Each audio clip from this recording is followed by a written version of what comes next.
We are very sorry for the late start.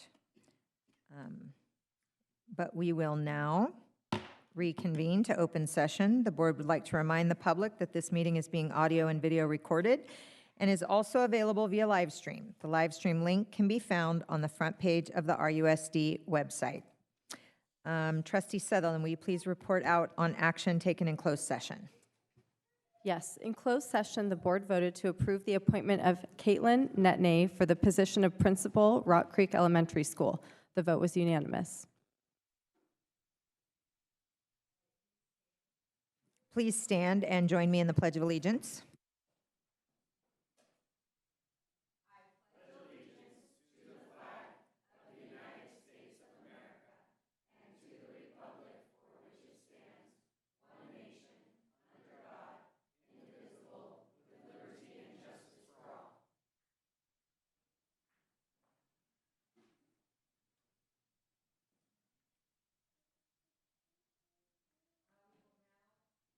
We will now move to 5.1, and I ask Tony Limoges, Associate Superintendent, Human Resources, to join us in introducing Freddie Castro, Assistant Principal, Quarry Trail Elementary School.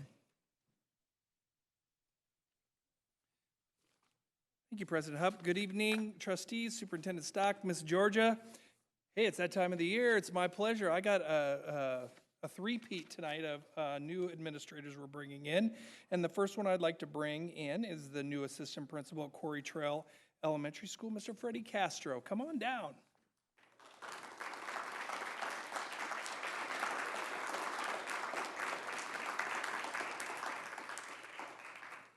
So Mr. Castro currently serves as an assistant principal in Folsom Cordova Unified School District. He's led instructional, operational, and student support systems across multiple school sites with a strong focus on English learner achievement, instructional coaching, restorative practices, and staff development. Prior experiences include education programs assistant with the California Department of Education. He's adjunct faculty at Torrey University in California, 7 years as a middle school science teacher. And just based upon, obviously, what he brings to the table is going to be a strong addition to the dual immersion program that we have at Quarry Trail Elementary. And if you look over my left shoulder, he also comes with his own ADA. So we truly appreciate that. Welcome aboard, Freddie.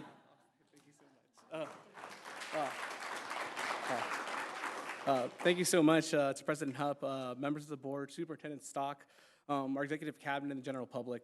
I'm truly honored to join the Rocklin Unified School District and being the new assistant principal at Quarry Trail Elementary.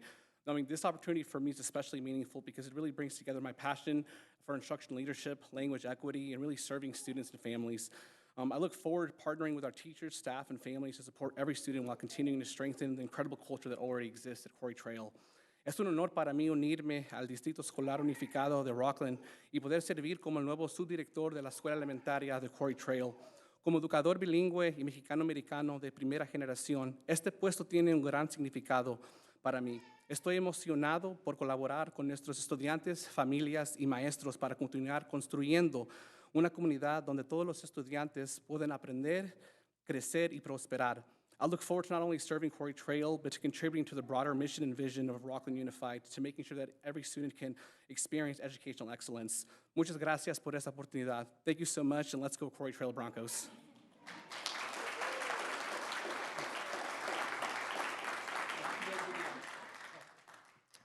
Freddie, we are so excited to have you join our staff over at Quarry Trail, and you're right, it already is an amazing school, and you are going to be such an excellent addition to that school. I have to admit, when I read your resume, I was like, what's he applying for? Superintendent? What? And Superintendent Stock said, hold on a minute, hold on. He's pretty young, I'll tell you. He's got a little ways to go, and that's a great place to start, so we're really happy that you're joining us there. Excited to be here. Thank you so much.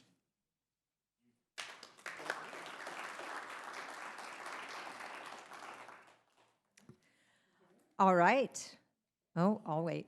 Yes, actually, family first, and then if his Quarry Trail friends want to join him, that would be awesome.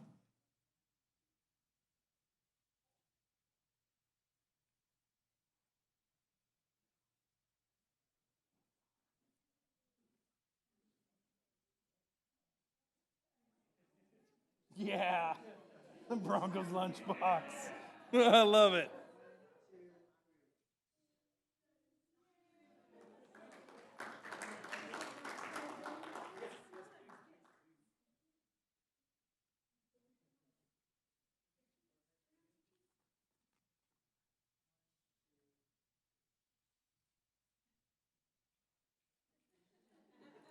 There you go.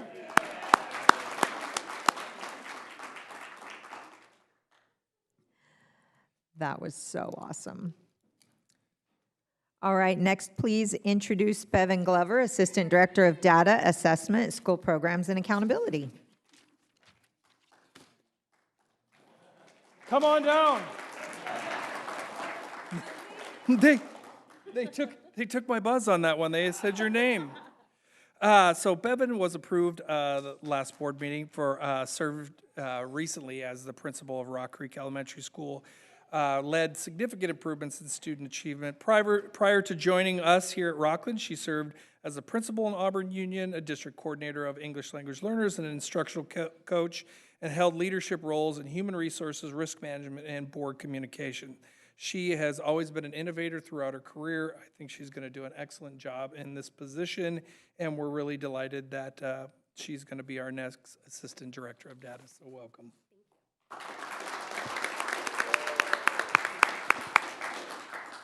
Good evening, President Hupp, Superintendent Stock, and Board of Trustees. I just want to take a moment to express my sincere gratitude for this opportunity. It has been an absolute blessing to serve the RUSD community over the past 5 years as the principal of Rock Creek Elementary, and I'm humbled and honored to join the excellent team in Ed Services and continue to serve RUSD in this capacity. So thank you so much again. I did bring my family. I brought my husband, Johnny Glover, and my kiddos, Allie and Ethan, and I'm just excited to jump in and get started, so thank you so much. Yay.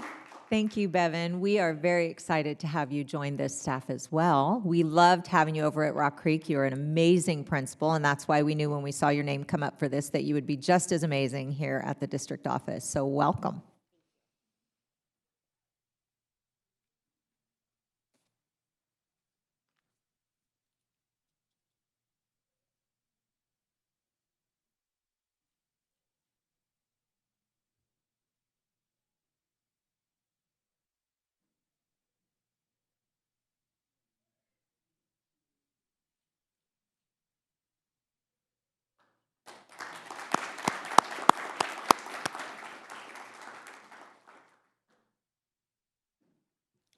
All right, and up next, I'm assuming, is Matt Murphy.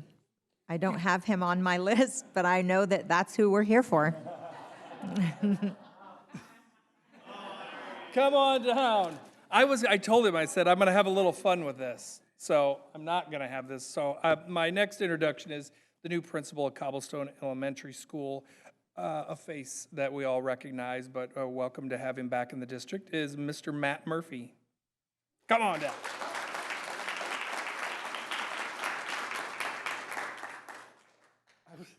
I was going to clown him, but then he said he'd get me back, and I'm like, why bother? Because he does it better than I do.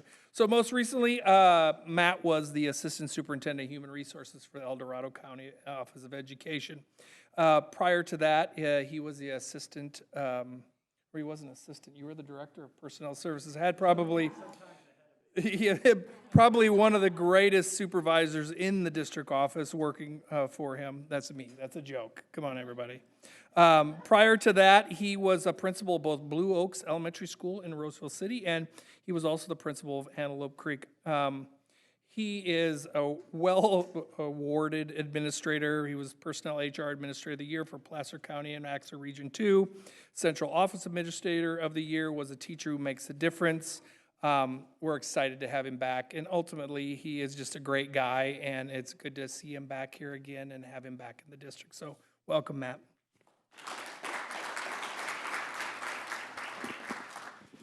So good evening, President Hupp, Board of Trustees, Superintendent Stock.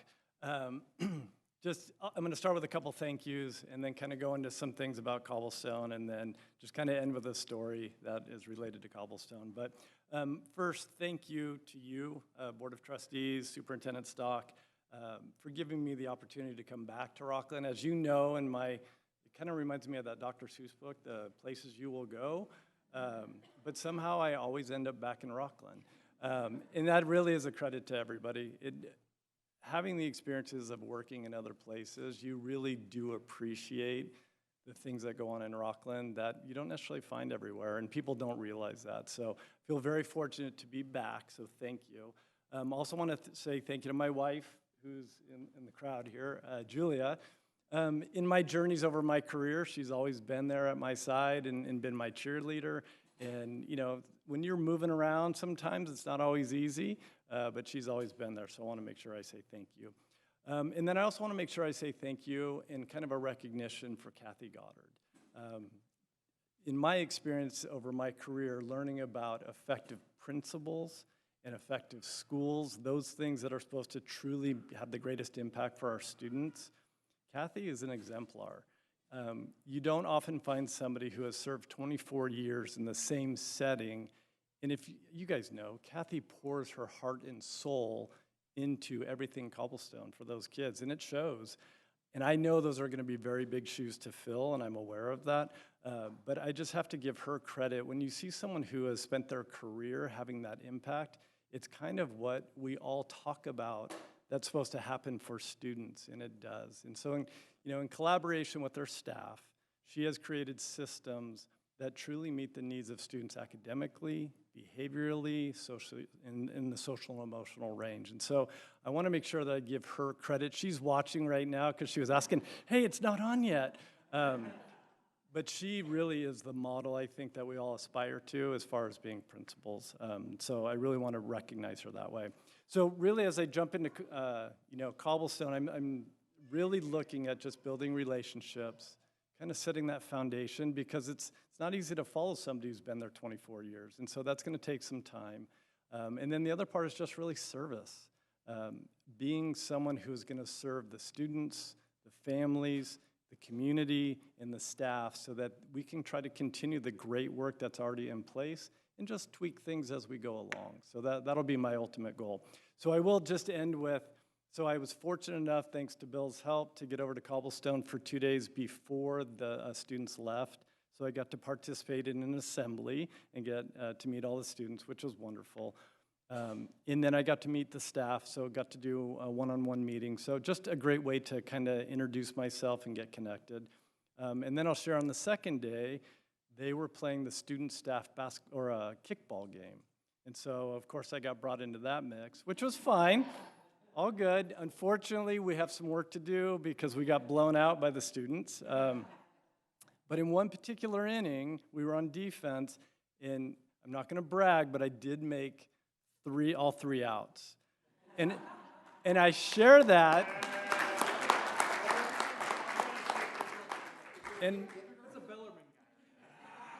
And I share that because this is why I love elementary, and this is really why I'm so excited to be back.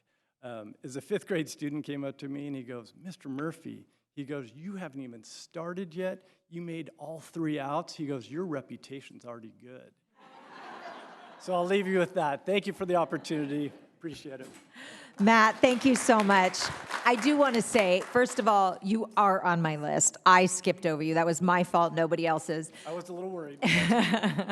And then also, you were probably the easiest vote this board has ever made. When your name came up, it was such an easy yes. We are so happy that you're back with us. You were a great loss when you left, and you are a great gain now at Cobblestone, and they are going to love having you there. Thank you. Appreciate it.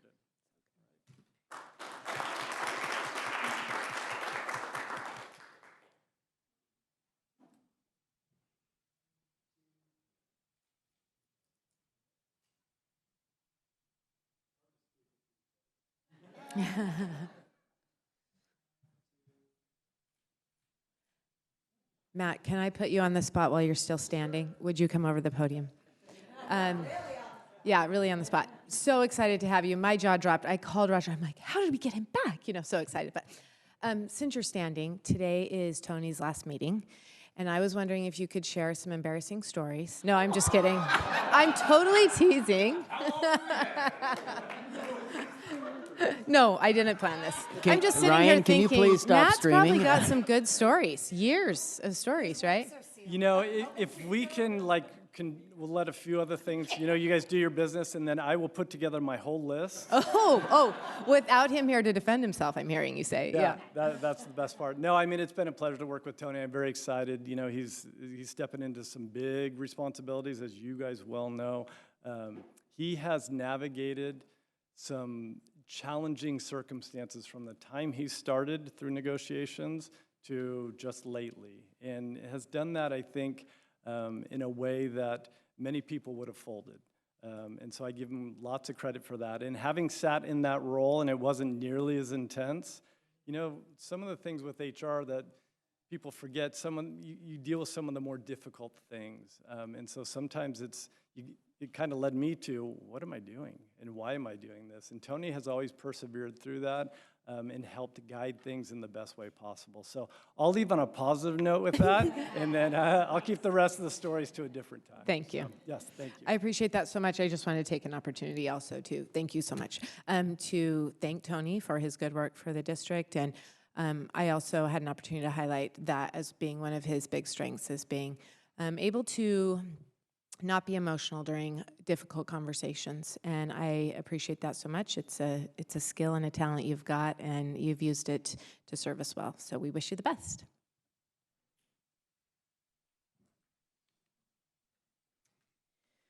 All right, and that leads us to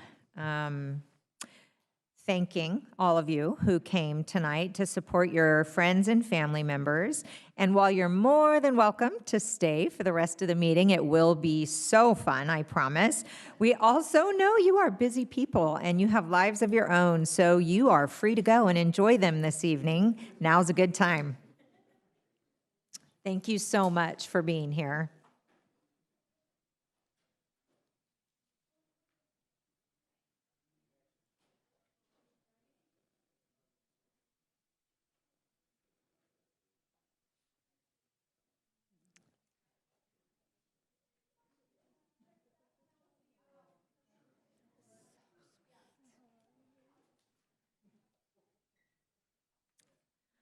All right, we do not have any employee organization reports this evening, so we are going to move to comments from the board and superintendent. Trustees, do you have some comments you would like to share?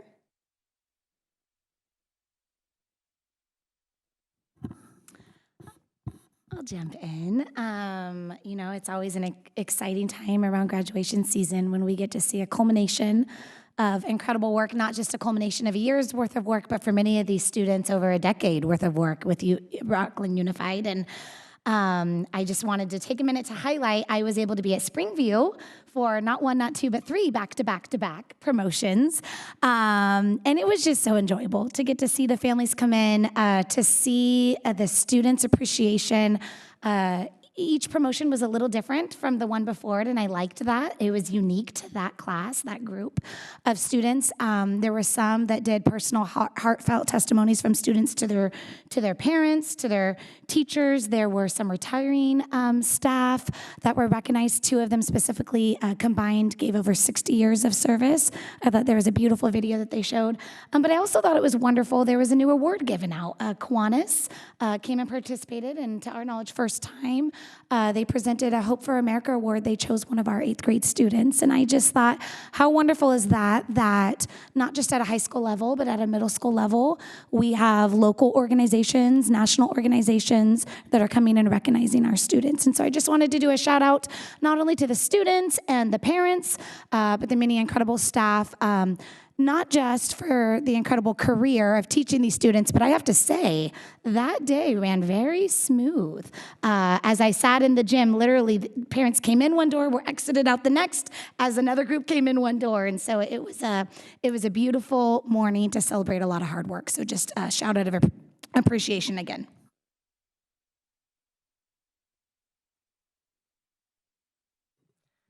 Yeah, I just want to second, I'm always so honored to be able to attend our high school graduations, and each one, from victories, small class, very personal, Very heartfelt to the larger, Whitney High being the largest, a lot of student involvement, and then you have Rocklin High that does this, very moving ceremony with the music and the choir. It just was a very memorable year. Aside from that, I spent a lot of time doing stuff for my 3 girls' end of year. They need supplies for the end of year parties and the water time. And if you go and help with one, then you have to go find a way to help with the other. So it was good, though, all very positive. I'm sure all of you parents out there were very busy and hopefully taking a big breath and just being relieved that now, they can have some time in the summer. But, it was a very monumental year in my household with us, a daughter moving to middle school next year and then one moving to high school. So I just was really happy I was able to take a little time to spend with them and thank the teachers for everything they do to coordinate those last few days. They make them really fun. They give them time to connect with their friends and their teachers, and I really appreciate them. Again, everyone has said it. You can joke. I know we've all been up there. It's warm, it's hot. You're in a suit, you're sweaty. You could say all that, but I will say one of the greatest things of being a school board trustee and being in this position up here is you get to sit up there, and afterwards you're seeing nothing but smiles and cries from kids and families, and it is an amazing sight to just see everyone up there celebrating education, the experience, the friends they have. It is truly. Again, Victory, React, Whitney, Rocklin, every year, and you think you've seen it, kids have gone through it, and you're hugging and smiling. It's amazing to see that every year. So very, very, very fortunate to be in the position and just see that on an annual basis. And I know it's an event that until you're out there and you see it time after time, it's still amazing. It still brings a little tear to your eye, and it's just great to see the kids and the families of Rocklin celebrating education at the end of the year. And it's so bittersweet, right? Especially for the parents, seeing their kids. It's so sweet seeing your kids graduate from high school and knowing all the hard work that they put in and the relationships that they've built and the support that they've received from teachers and from staff, whether it's counselors, nurses, custodians, cafeteria workers, whatever it is. They've received so many relationships and support and love over the years. And then to see the culmination of that at the graduation ceremony, it's so sweet, but at the same time, it's over. And that's hard. That's really hard as a parent to see it end there. That's why sometimes the promotions are a little sweeter than the graduations, because there's still more to come from those promotions. I was able to attend Springview and Granite Oaks, and both of them were amazing and so well run and so well attended. Oh my goodness, those places were packed. And it was just joyful. The high school graduations were also joyful, but I know from a parent's perspective, there's also that bitter that comes at the end of that. I also wanted to comment on Tony, who is leaving us. This, having gone through 5 years on the board and going on 6 years on the board, we've been through a lot together. And I know so many of your colleagues have been with you so much longer than I have, but we've been through some pretty rough times. We went through COVID together, and we've been through lots of negotiation cycles and lots of things where you have been so patient and helped us understand the process and how things work in your department. And you have taken feedback so well and with so much grace. And you have done such great things in our district. And just in this short time, it seems long, but short time that I have known you, I've seen you grow immensely in your position. And I am so excited for you to move on to this next level. And we've known that you have been ready for it. And this is the next logical step for you in your career. But we sure will miss you here. You will have big shoes to fill. We appreciate you a lot, Tony. And Superintendent Stock? Just to echo the theme of, graduations, promotions are amazing, as you've shared, and there's so much behind-the-scenes work from the staff at the school sites that spend countless hours, our technology services that make sure graduations are streamed, our custodial grounds and maintenance crews under our senior directors to make sure the stages are set up, chairs are set up, and the grounds look great. So just it's a real team effort, and we are so proud to do that for our kids. And for me, as I shared, it was an extra special class of 26, because it's my first group to go with me here since kindergarten all the way through. So I special class of 26 memories. And then we start summer school and extended school year next Monday. So we are truly a school district that serves our kids nearly year-round, and we're excited to welcome those kids back, and we thank our staff that's staying in the summer to serve them.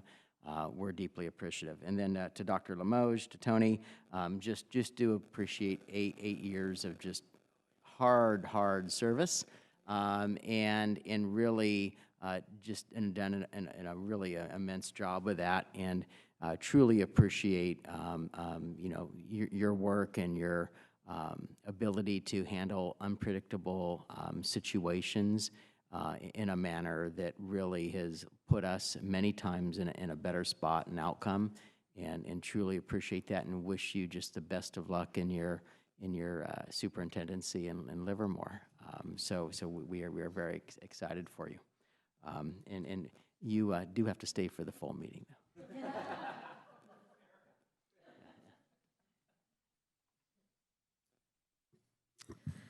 All right, we will now move on to item 8.1, the consent calendar.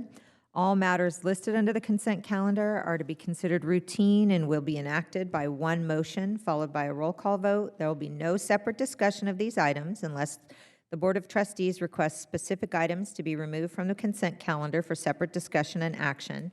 Any item removed will be voted upon following the motion to approve the consent calendar. Does any trustee wish to remove an item from the consent calendar for separate discussion and action? I'd like to remove 8.5. Okay, so Trustee Sadoff requested to remove consent item 8.5 for separate discussion and action. Is there a motion to approve the remainder of the consent agenda items? So moved. Second.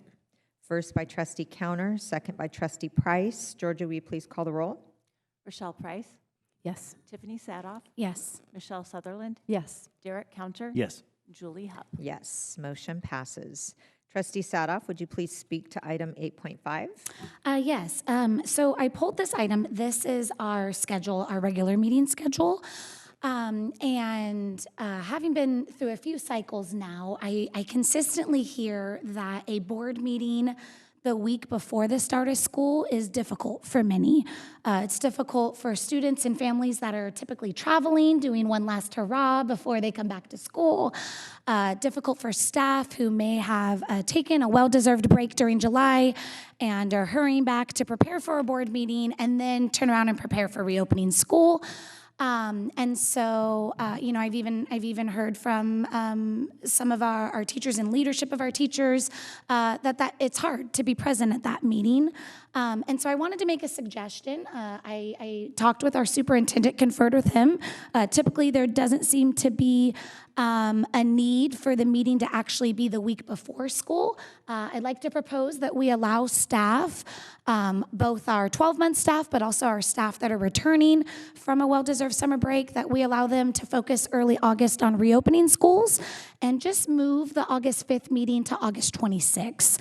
That would allow the focus to be strong reopening. We already have a July 9th on there that's listed on the schedule. And so the hope would be we could allow them that time. We could then meet August 26th, hear about everything great of reopening our schools.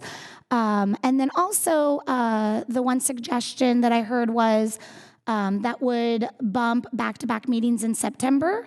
But a desire to condense and bring the September 2nd and September 16th meeting together. So my motion would be that we move the August 5th meeting to August 26th to allow for a focus of reopening our schools, and we delete the September 2nd meeting and allow the September 16th meeting to stand. Okay, so to be clear, are we looking at making, because we don't usually meet in July, so are we looking to make this a permanent change moving forward or just this year? My thought was, let's see how it goes this year. It's been a request that's been brought to me by both staff and parents over the years. So I thought, let's try it this year. Part of the reason I conferred with the superintendent is I want to make sure there wasn't something I was missing, why maybe that meeting was really needed. To my knowledge, it was, around reopening schools time, it's hard to have a meeting right after, such as the week of or the week after.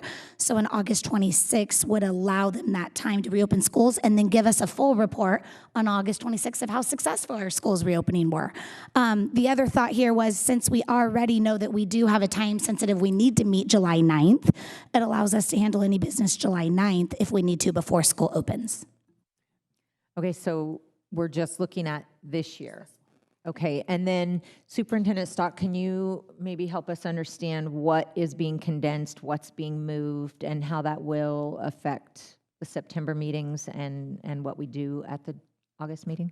Yeah, yes, the August meeting really is what we call kind of a lighter agenda meeting. We don't have recognitions and things because of the summer break.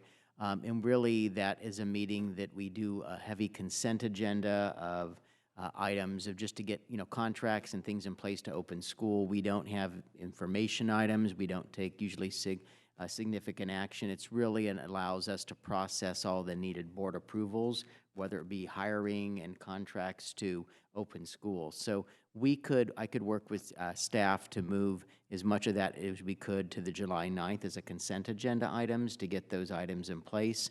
And so we think that we can accommodate that and be ready to open school. And then the September meetings, we would just combine the items for September. And the work I typically do with our cabinet team, actually starting next week, is to begin to map out the potential board meeting agenda items. So knowing of this now allows us to make adjustments to what items we'd bring forward in September for open action and information items. And then we would schedule recognitions and things according to that new schedule.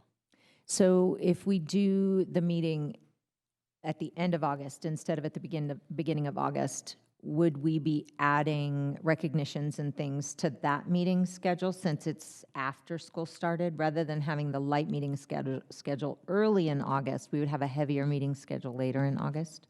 Right. Our plan would be to invite family employee recognitions because we'll have been open a couple weeks. We'll contact our junior ROTC program to see if they're ready. If they are, we'd like them to be, and we would invite them there. So we would consider that a in-school meeting because have been open. And we also would work to notify our student trustees so they can adjust their schedules, free up September 2nd and schedule August 26th. So we would work to make that a in-school meeting with all the recognitions and funding. So normally, if we did it August 5th, we wouldn't have a student board rep? We wouldn't, but we really don't miss a meeting with student reps and recognitions because we would treat the August 26th like the September 2nd meeting, and we would really then kind of move our summer meeting from August to July this year. Oh, okay, got it. Yeah, that makes sense. Yeah, especially since we're adding the July meeting, that makes good sense. Okay. Are there any other questions or thoughts or concerns about that motion? I think it makes sense. I'm happy to second. Okay, so we would call hers a first. Okay, so the motion then is a first by Trustee Sadoff and a second by Trustee Price. Georgia, will you please call the roll? Rochelle Price. Yes. Tiffany Sadoff. Yes. Michelle Sutherland. Yes. Derek Counter. Yes. Julie Hupp. Yes. Okay, motion passes. Our August meeting will be moved to August 26th, and we will delete the September 2nd meeting. Okay, so we would now like to invite Beth Casey, Associate Superintendent Educational Services, to join us to present the RUSD 2627 Local Control and Accountability Plan. Good evening, President Hupp, Board of Trustees, Superintendent Stock, Education Services staff presented the draft of the 2026-2027 LCAP for public hearing on May 27th, 2026. This draft includes a budget overview for parents, LCAP for 2026-2027 with annual update prompts, action tables, and metrics at a glance in the appendix. Since that time, no substantive changes have been made. This evening, staff are here to answer any questions and request action on the adoption of the 2026-2027 Local Control and Accountability Plan. All right, are there any comments or questions from the board?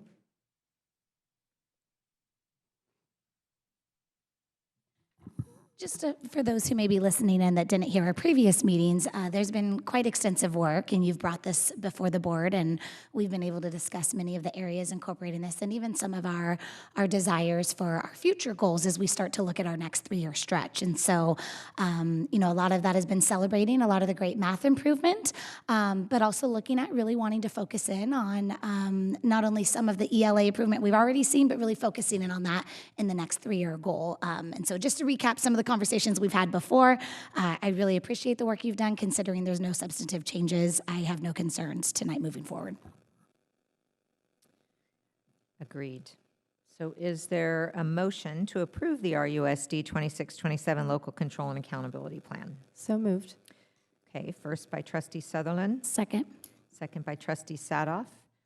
Georgia, will you please call the roll? Rochelle Price. Yes. Tiffany Sadoff. Yes. Michelle Sutherland. Yes. Derek Counter. Yes. Julie Hupp. Yes, motion passes. Thank you very much. Next, we ask Jennifer Stahlheber, Deputy Superintendent Business and Operations, to present the 26-27 district budget and annual certification for workers' compensation claims.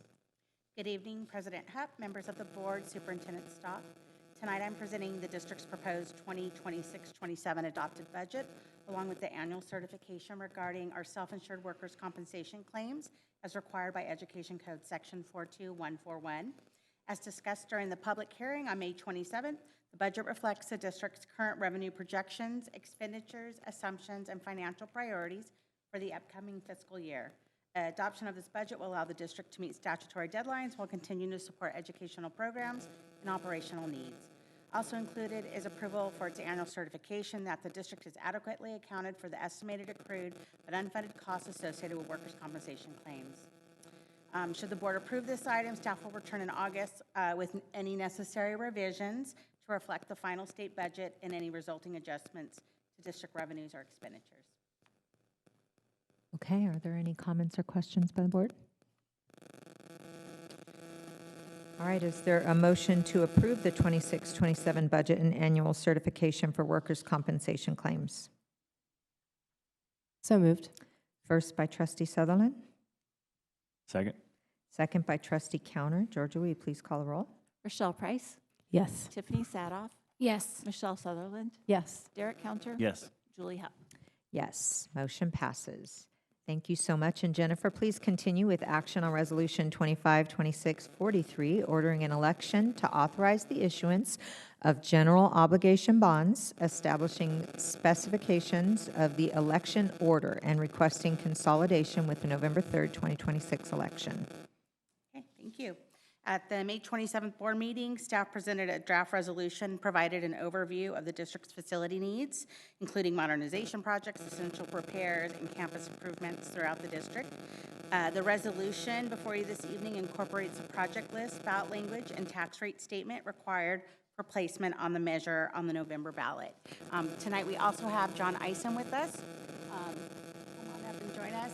He's a consultant who's been working with us, our financial advisor, helping us review the amount of funding available to us based on current assessed values and projecting out into the future. But he's also here to help kind of talk about this next action and answer any questions you may have.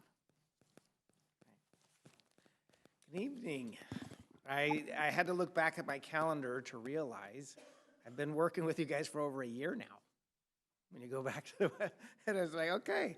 Well, one of the things that we were hired to do as the district's financial advisor and as fiduciary to the district is to help you guys assess the feasibility of a bond program in this community. Is this something that the voters would go for? I think I've shared with you in the past, you know, we do a lot of these, dozens and dozens and dozens, over 100 in 2024 alone. So you're not alone as a school district that wants to improve its schools to use the only tool that's really available in the state of California, which is local bonds, and a tool that this district has used before.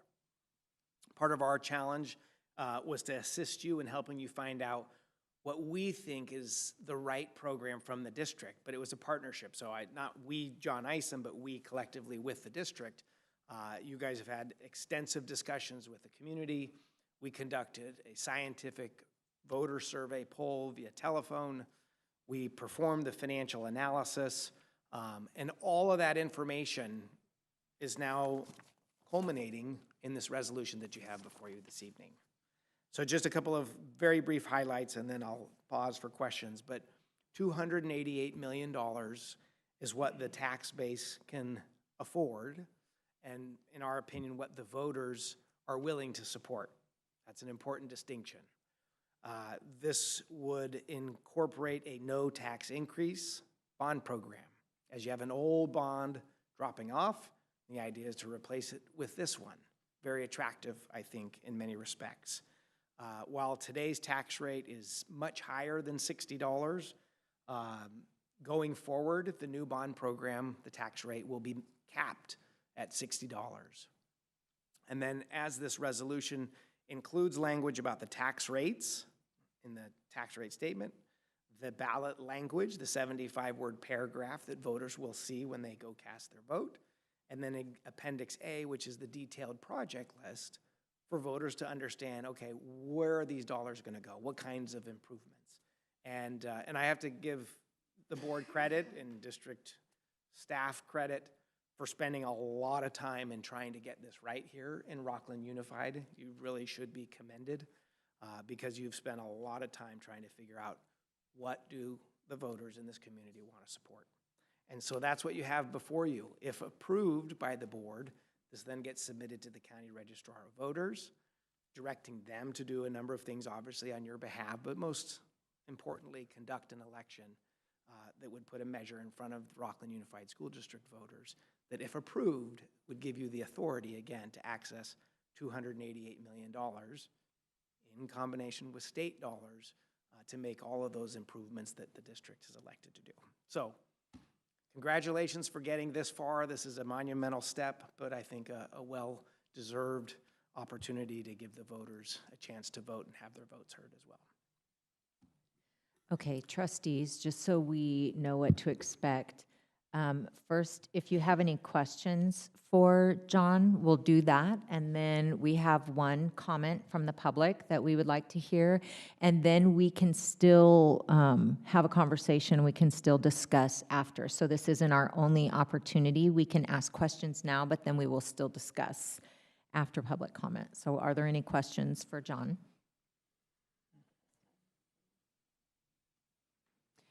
No question, but just thank you from all of us. We have plummeted you with questions over the last several months, so thank you So many questions. Good information and being really patient with us, hashing through the details of things. We really appreciate and have enjoyed working with you. I do have a question before we get into conversation, because I do want to make sure I hear a public comment before conversation of opinion on it. But at the previous board meeting, when this came before us as an info item, it was really important to me. I heard from many in the community that they really wanted to see something in writing, preferably in this resolution, that specifically calls out that the board is not looking to overlap bonds. I recognize we talked about that at the meeting, that the tax rate would increase if we were to do that, so that's not possible. But I had shared at that meeting that I would still like to see that in the body of the resolution. Could you point out for me where that's at? Is that in this resolution?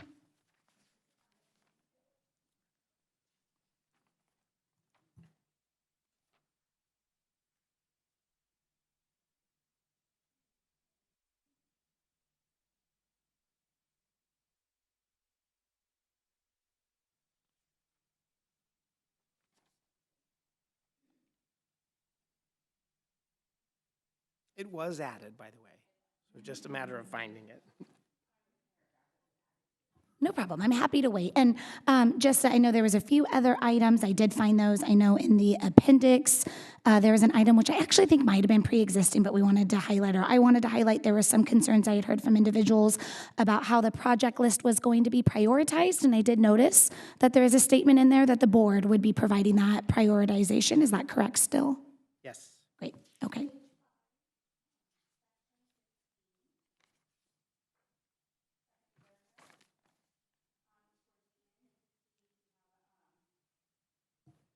A sentence that says, due to the scheduled amortization of outstanding bonds that will occur prior to the time that the first levy is expected to occur with respect to the bonds, the district covenants that the initial levy for the bonds will not occur until the final levy for previously issued bonds has occurred.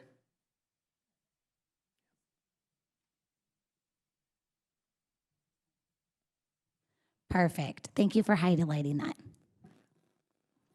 That's my only current question at the moment. All right, so John, if you will stay, obviously, I would like to invite up Kurt Weidman, who has some comments that he would like to share with the board. Kurt, you have 2 minutes, and you're welcome. Well, Board, President Hupp, Superintendent Stock, first off, I just wanted to congratulate you on thinking forward on this. I think you're looking to replace 53 portables. That's about 50,000 square feet.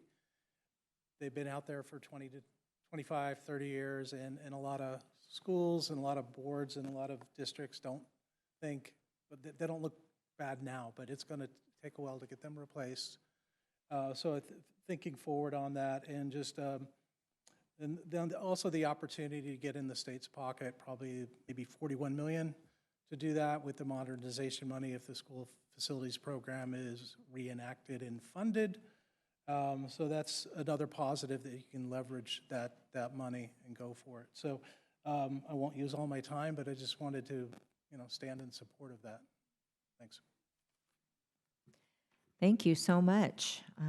We appreciate that. It's been long months, as John said. We've been going through it point by point by point for a year, trying to decide if this was the right thing for our district. So, trustees, would you like to discuss?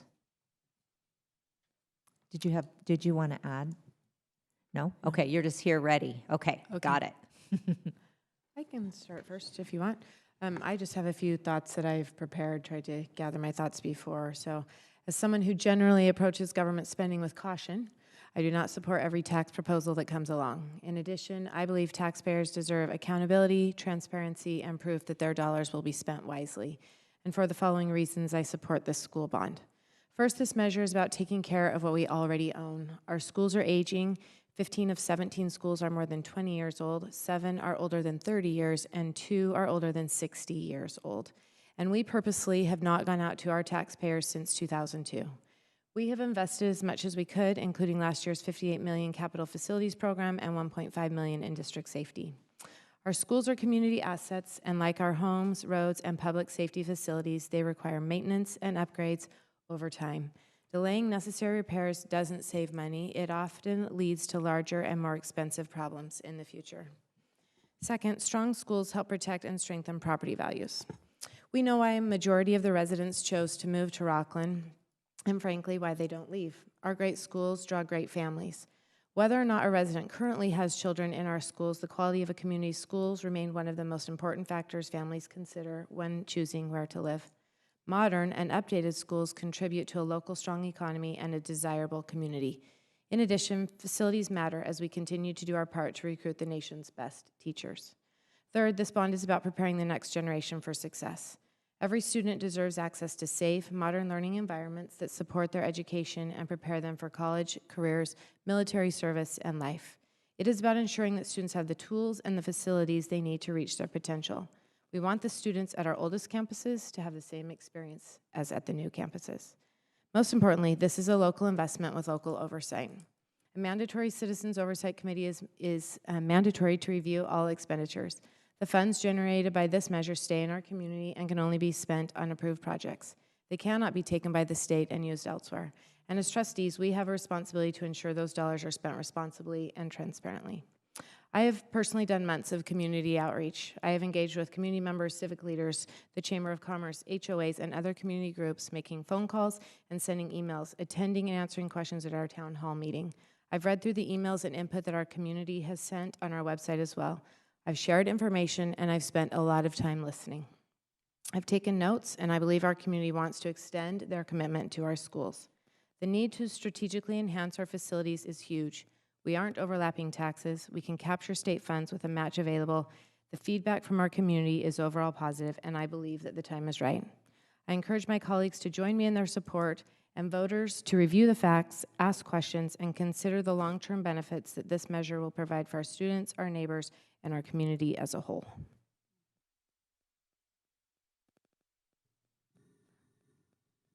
Thank you for all of that. I feel like that was very organized and thoughtful. And to just add, I kind of did a little bit of a mental timeline in just this whole process and how we got to this point. And I'm really proud of the work that's been done. I think it's been a very detailed, thoughtful process, lots of questions asked and answered, starting with the development of our facilities master plan and identifying all the needs that we have on all of our sites, the money that we were able to pull from the budget to make those improvements, the $58 million, which made an impact, but also showed us how limited we are to really make those large, meaningful changes, aside from maintenance, that, like you said, can become more and more expensive as these facilities age. I think our maintenance team does an excellent job on our campuses of making the curb appeal look great, but we know it's not enough to bring these up to modern expectations that our community has. The polling that John's company did with the survey, and then the outreach that we sought through our online form, by and large, very positive, encouraging. People had lots of ideas of things that they would like to see happen, on their school campuses. We also circled back and sought out principal input to make sure that from the time that we developed the facilities master plan, that we weren't missing anything, and that what we had identified was consistent with what our administrators were seeing. And then also hosting the town hall, which I believe had a lot of really great information. I would like to see, if we do move forward with this, that we offer at least one more of those to be able to provide the community with the opportunity to hear that. I know we have information available that we are distributing, but I think it's a little bit different when you can have that interaction. And for some people who may have reservations or aren't quite sure how this is going to work, I think that would be really important. But at the end of the day, I just think at this point, as Trustee Price has said, the timing appears to be right. We're not increasing taxes. The feedback that we're getting is positive. I think we owe it to the community to give them the opportunity to vote on this and to make this investment in our school facilities. So that is where I stand right now. Thank you. Again, thank you guys both. Thank you all. The community expects great, beautiful, well-maintained schools. I think we've all heard it and said it. Like, people move here for the schools. Rocklin is a great place to raise a family. I think this initiative continues to support those efforts as best and economically as we can. As Trustee Price said, you always shy away from any kind of government spending, but looking at our community, looking at the schools, and looking at the efforts that we have, I want to do everything we can to make sure that what my children and family experience with Rocklin schools is there for the next generation or two, and I think this helps.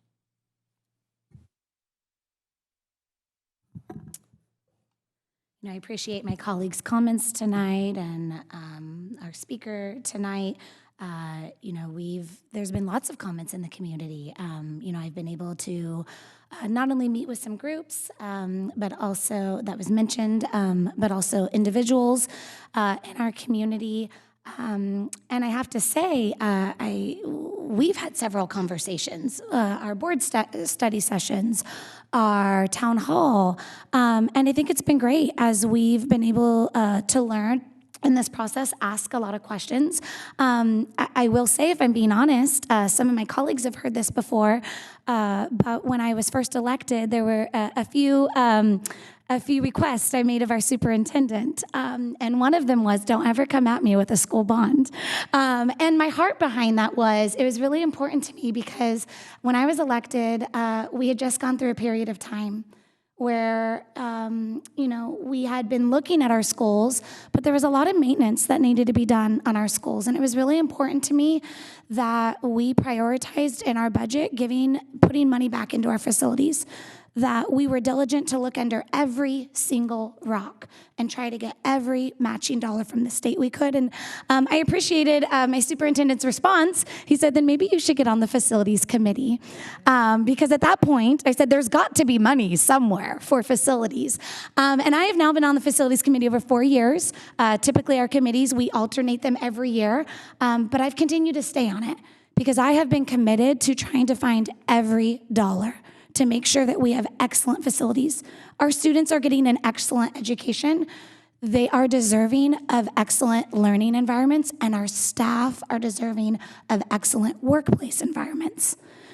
It's on the trustees to ensure that we can continue to provide quality learning environments. And so I don't think there's any question as to, is there a need? We have aging facilities. We've maintained them well these last 5 to 6 years. I encourage you, drive around. Our campuses look beautiful on the outside. This bond is not about beautification. This bond would not be about maintenance that we already set aside dollars for. This is about projects for buildings that are aging. We have campuses 60, 70 years old.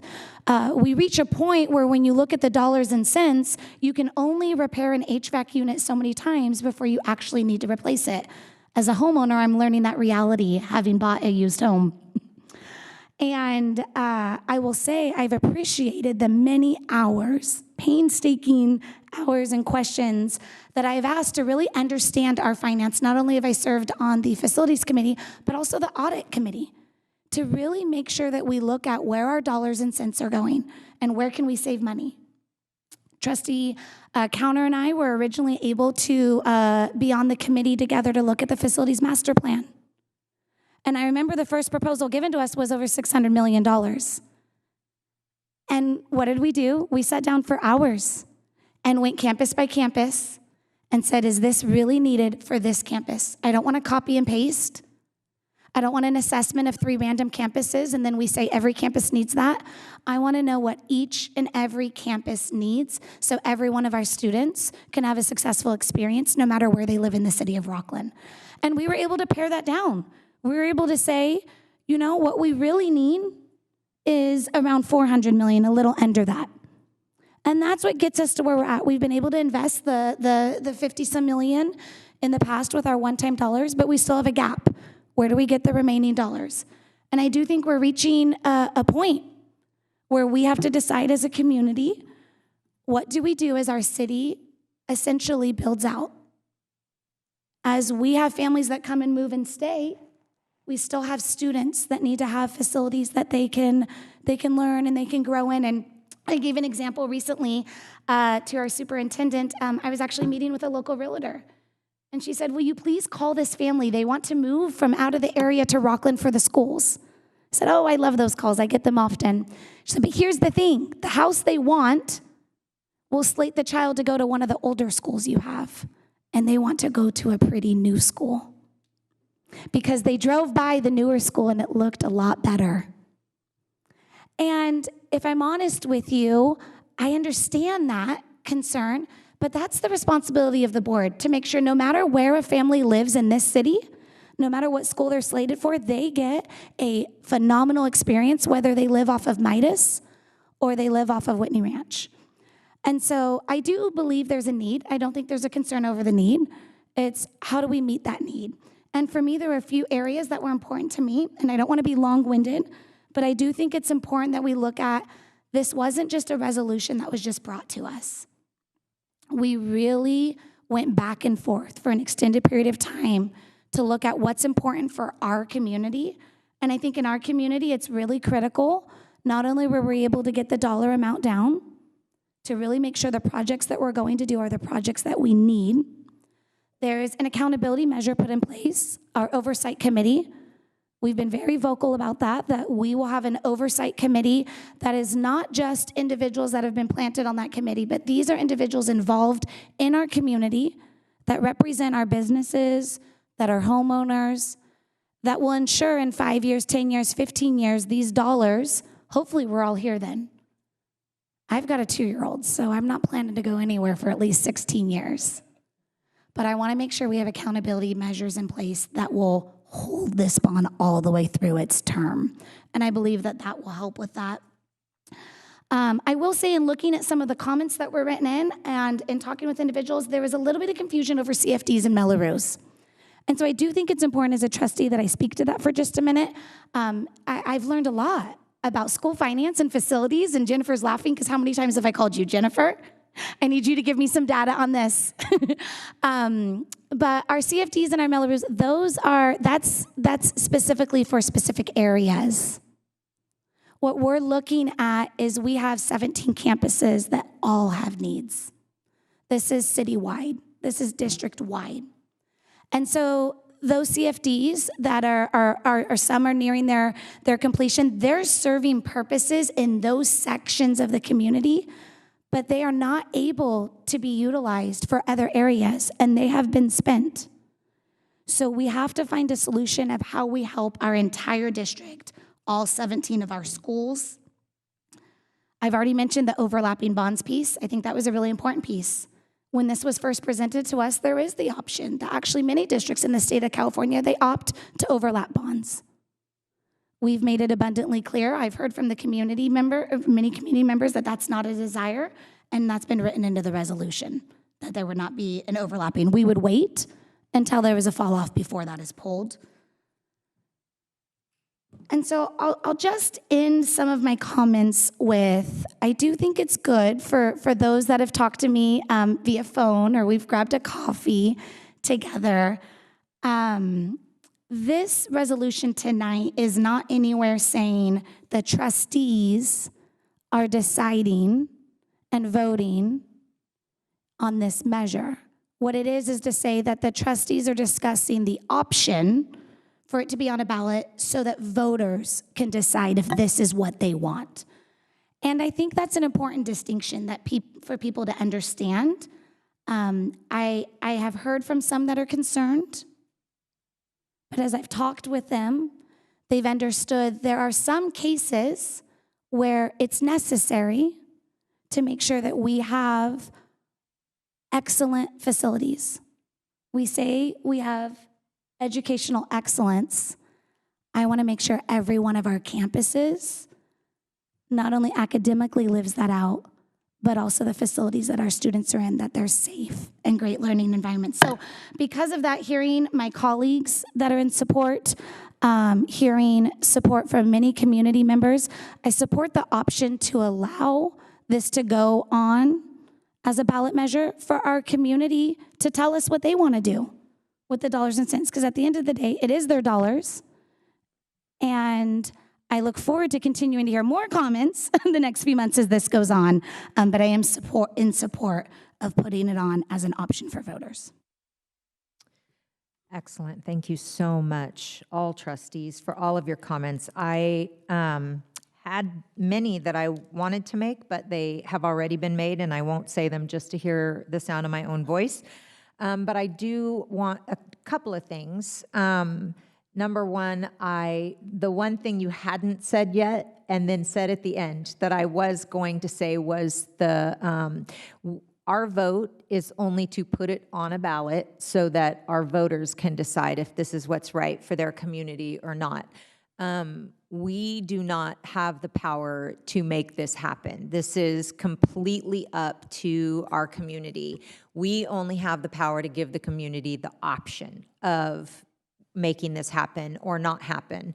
And I think just based on everything that's been said tonight 4 of the trustees have said that they are in support of this measure. So I just want to add my 5th voice to that to say that having asked every question that we can come up with, and most of us started at a no at the beginning of this process. We came into this with absolute no, but having been through everything we've been through trying to make sure that our schools have everything they need and that our facilities have everything they need, and having used every budget measure that we could to make sure that that happened, and also realizing how much one portable costs and one HVAC costs, we have come to the conclusion through a lot of education that this is where we would like to take our community.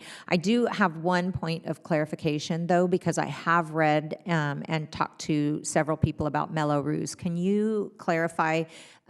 Trustee Sadoff talked about CFDs and how some of them are expiring and how they are local to their specific area. Can you just clarify that a little bit? Yes, so each CFD, which is a community facility district, was created with a very specific boundary. And we currently do not have any CFDs that include a high school. So our high school, we have an aging high school that has a lot of needs. And even our newest one is over 20 years old now and also has needs. And we don't have funds at that magnitude.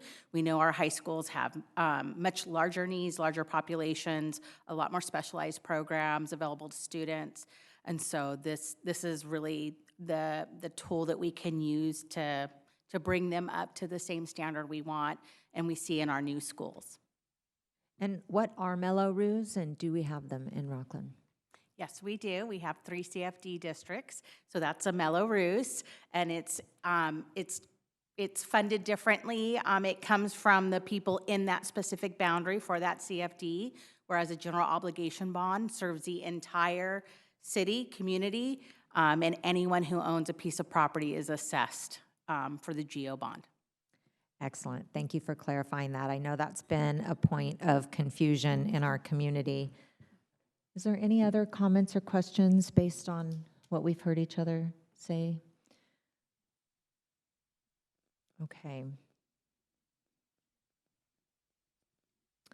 So is there a motion to approve Resolution 252643, ordering an election to authorize the issuance of general obligation bonds, establishing specifications of the election order, and requesting consolidation with the November 3rd, 2026 election? So moved. First by Trustee Price. Second. Second by Trustee Sutherland. Georgia, will you please call the roll? Rochelle Price. Yes. Tiffany Sadoff. Yes. Michelle Sutherland. Yes. Derek Counter. Yes. Julie Hupp. Yes, motion passes. Thank you very much, Georgia. Thank you, John. Thank you, Kurt. Thank you, Jennifer. Everyone who's been working so hard on this. I'm excited to have more questions and more interaction with our community and to give them the opportunity to vote and see what they think about this. So we will move on to item 9.4, and I ask Marty Flowers, Associate Superintendent of Secondary, to present the new high school elective course for 26-27. President Hupp, trustees, Superintendent Stock, Miss Georgia, that's my little shout out to Tony, his going away present there. I come before you with a new course for 26-27 school year. And I apologize, I do have a PowerPoint because I do think it's important that our community understands that we do have a process. We have Board Policy 6143. The board shall review and approve high school courses prior to implementation. With that, we have a very successful process we've used over the last 6 or 7 years. And once again, I appreciate the board's flexibility here because as you can see, this process typically would start in October and end in January. That way, this course would be in the academic planning guide, and for our back-to-school night, showcase nights, parents would see this. However, in this case, I want to give a shout-out to the business teacher, Alex Anderson. He did meet. He teaches the Capstone course, a dual enrollment, Business 159, and the goals of CR College is to move that to a lower-level course, and he didn't want the kids that are going to move up to that typical Capstone to miss out. And there's about 60 kids that fall into that category. AP Business with Personal Finance is a new AP course that came out this year. He was planning on going through this process next year since he already had the dual enrollment. So again, we appreciate your flexibility there in that. With that, again, Advanced Placement Business with Personal Finance, if approved, would be a CTE course at Whitney High School starting in the fall of 2026. It does have the content, the curriculum there.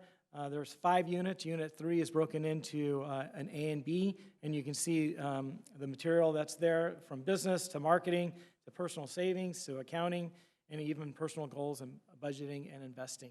So with that, I also talked about the possibility of a dual enrollment. However, by the time I was approached by Rocklin Fire Department and went through that process and met with Sierra College, it was too late because Sierra College ends about a month before we do, and they had already wrapped things up to get their course catalogs and all that going. However, I will continue to meet with them. We were able to meet with our teachers union and sign an extended MOU to continue to offer the Intro to Law course with Rocklin PD, and we will hopefully be able to offer this in the spring of 27. Start off kind of as a pilot year, and I'll continue to work with Sierra College, our teachers union, and our Rocklin Fire Department. With that, next steps. If the board approves this, we'll order the resources, we'll provide the support, and if approved, we'll add that into the course catalog. We will also advertise this at the beginning of the year. However, Whitney High School already has about 60 kids that typically signed up for Business 3, and we will just switch that to AP Business. So with that, staff recommends the board take a vote to approve this course for the 26-27 school year. Thank you so much, Mr. Flowers. I know there was a lot of work that went on behind the scenes to bring this forward to the board. Are there any comments or questions? Thank you for all of your work on this. What's the process to have this AP course also offered at Rocklin High School? It'll be asked, and we'll, now that it's approved, we'll work with Rocklin High School to do that. To see right now, the business teacher is going part-time, so we'll see. A little challenge, we have a little bit of declining enrollment there, and with that being part-time, but what we can do is work with staff to see if anyone else has the proper credentials to teach this course. Okay, great. And then the fire one is offered at both schools? The plan eventually would be, it would offer it opposite Every other year? Of the Intro to Police. Next year, we won't be able to offer it at Whitney because we are switching, so next year in the fall, Intro to Law will be at Rocklin High School in the fall, and in the spring at Whitney. So we'll offer the Intro to Fire at Rocklin hopefully in the spring. Great. Then we'll flip-flop. I love it. Thank you. Awesome. I think these are amazing. I know from the community and from parents the opportunity for dual enrollment, for AP courses, for anything that is not your traditional. Everyone wants something new, something different, and I think these do provide an opportunity for our students to do things a little differently, get the college credit, go down different CT pathways. So I think these are amazing. Love it.